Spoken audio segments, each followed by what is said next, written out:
For some weeks now, Luke has been telling us about the cost of discipleship. As a commentary on what was happening in his communities and a preparation for what was to come, this Sunday's Gospel used the hyperbole of hatred to drive home the point. For the earliest Christians, a choice for faith in Jesus could be this stark and this dramatic. Families split up, and sometimes people who had loved each other turned on their brother or sister, their mother or father, and sometimes they got martyred for their trouble. This is the context in which Luke's community produced this gospel.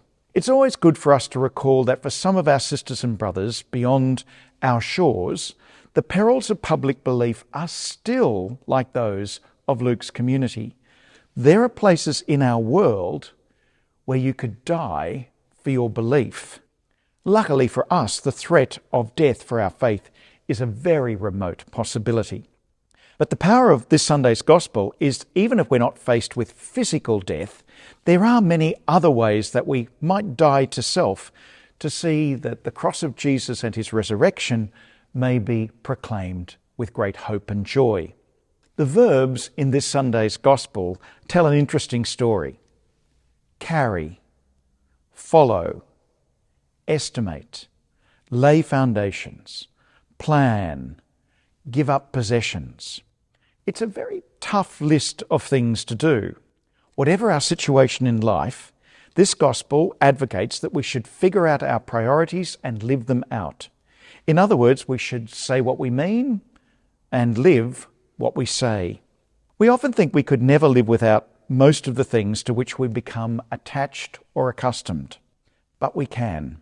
We know from people who have lived through some of the worst events of recent centuries that there are very few things that are essential to human happiness. But a couple are important. Dignity, meaning and purpose, the love of others, and a sense of security. These are essentials, and each person in our world has a right to them, and we have obligations to do our bit so that they might enjoy them.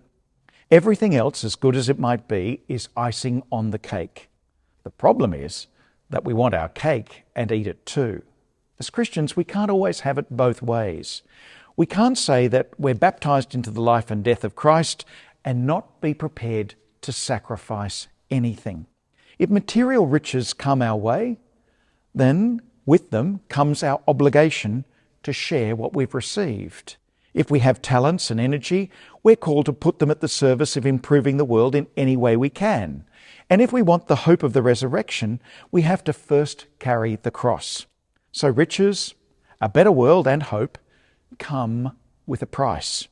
Many of us, however, do not need to be reminded about all of this because we carry our crosses every day. For some, it comes through mental, physical, or spiritual ill health. For others, it can be in our homes where we have to deal with illness, dementia, dysfunction, or violence. It can be in our places of employment where we're overworked, undervalued, or bullied. Whatever our particular crosses may be, we're one with those who have gone before us, marked with the sign of faith, and who have found Christ in the midst of their suffering.